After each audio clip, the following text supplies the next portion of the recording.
V D Savarkar മഹാത്മാഗാന്ധിയും Bhagat സിംഗും മറ്റും അംഗീകരിക്കുകയും ആദരിക്കുകയും ചെയ്ത വ്യക്തിയായിരുന്നു എന്നാണ് ഹിന്ദുത്വവാദികൾ ഇപ്പോൾ വ്യാപകമായി പ്രചരിപ്പിച്ചുകൊണ്ടിരിക്കുന്നത്. എന്താണ് ഇതിനു പിന്നിലുള്ള വസ്തുത? 1909 സവർക്കർ എഴുതിയ the Indian war of independence 1857 എന്ന ഗ്രന്ഥം ബ്രിട്ടീഷുകാർ നിരോധിച്ചിരുന്നു. 1910 അതിൻ്റെ പേരിൽ അദ്ദേഹം അറസ്റ്റിലാവുകയും പിന്നീട് ദീർഘമായ ജയിൽവാസം അന്തമാനിലുൾപ്പെടെ ഉണ്ടാവുകയൊക്കെ ചെയ്തു. ഹിന്ദുക്കളും മുസ്ലിങ്ങളും ബ്രിട്ടീഷുകാർക്കെതിരെ ഒരുമിച്ച് പോരാടിയതിൻ്റെ ചരിത്രമാണ് ആ പുസ്തകം വിശദീകരിക്കുന്നത്. മഹാരാഷ്ട്രയിൽ ഹിന്ദു മുസ്ലിം കലാപം ഉണ്ടായപ്പോൾ, അതായത് 1893-94 കാലത്ത്, അന്ന് കേവലം 11 വയസ്സായ സവർക്കറും കൂട്ടുകാരും ചേർന്ന് ഒരു മുസ്ലിം പള്ളി ആക്രമിക്കുന്നുണ്ട്. എന്നാൽ അന്നത്തെ മതവൈരത്തിന് ഇന്ന് പ്രസക്തിയില്ലെന്നും ഹിന്ദുക്കളും മുസ്ലിങ്ങളും ഇന്ത്യൻ ദേശീയ സ്വാതന്ത്ര്യത്തിന് വേണ്ടി പോരാടുന്ന സഹോദരന്മാരാണെന്നും ആണ് 1909 പുസ്തകത്തിൽ സവർക്കർ പറയുന്നത്. ഇംഗ്ലണ്ടിൽ ഇക്കാലത്ത് സവർക്കർ ഒരു വിജയദശമി ആഘോഷം സംഘടിപ്പിച്ചപ്പോൾ അന്ന് ഇംഗ്ലണ്ടിലുണ്ടായിരുന്ന മഹാത്മാഗാന്ധിയെ അതിൻ്റെ അധ്യക്ഷ സ്ഥാനത്ത് ഇരുത്തുന്നുണ്ട്. സവർക്കറുമായി ആശയപരമായ വിയോജിപ്പുണ്ടെങ്കിലും അദ്ദേഹത്തിൻ്റെ രാജ്യസ്നേഹത്തെയും പരിത്യാഗ ബോധത്തെയും ഞാൻ വിലമതിക്കുന്നു എന്ന് ഗാന്ധിജി അപ്പോൾ പറയുന്നുണ്ട്.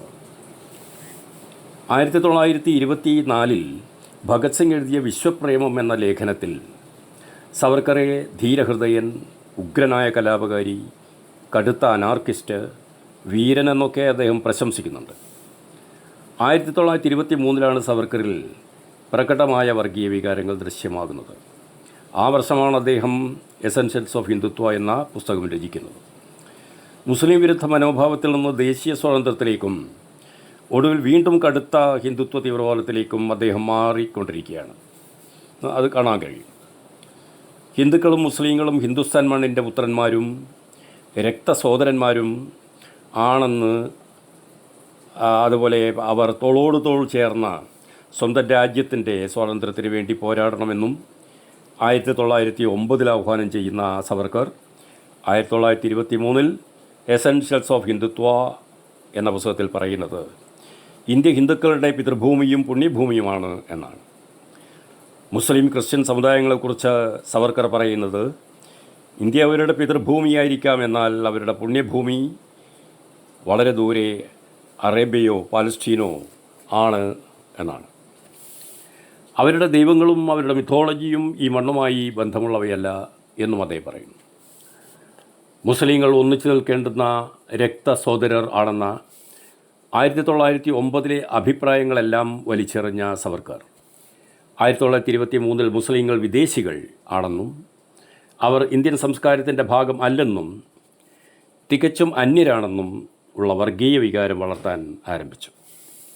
1926 ലൈഫ് ഓഫ് ബാരിസ്റ്റർ സവർക്കർ എന്ന പേരിൽ ഒരു പുസ്തകം വരുന്നുണ്ട്. അത് എഴുതിയിരിക്കുന്നത് ചിത്രഗുപ്ത എന്ന ആളാണ്. അത് ഒരു ജീവചരിത്ര ഗ്രന്ഥമാണ്. പക്ഷേ പിൽക്കാലത്ത് നമുക്ക് മനസ്സിലാക്കാൻ കഴിയുന്നത് ഈ ചിത്രഗുപ്ത എന്നത് സവർക്കർ തന്നെയാണെന്നാണ്. ആ പുസ്തകത്തിലാണ് ആദ്യമായിട്ട് അദ്ദേഹത്തെ വീരൻ എന്ന് വിളിക്കുന്നത്, വീർ സവർക്കർ എന്ന് വിളിക്കുന്നത്. വാസ്തവത്തിൽ അത് ചെയ്യുന്നത് അദ്ദേഹം തന്നെയാണ്. അദ്ദേഹത്തെക്കുറിച്ച് അദ്ദേഹം തന്നെയാണ് അങ്ങനെ പറയുന്നത്. ഗാന്ധിജിയും ഭഗത് സിംഗും ആദരിക്കുകയും അംഗീകരിക്കുകയും ചെയ്തത് ഇന്ത്യൻ സ്വാതന്ത്ര്യത്തിന് വേണ്ടി ചിന്തിക്കുകയും ദേശസ്നേഹവും മനുഷ്യസ്നേഹവും പ്രകടിപ്പിച്ച പഴയകാല, അതായത് 1909 കാലത്തുള്ള സവർക്കറെയാണ്.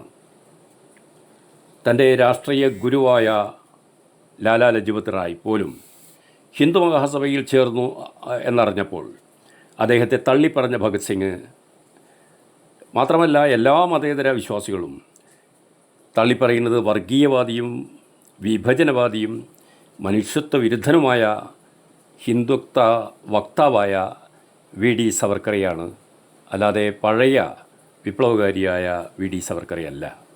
നന്ദി.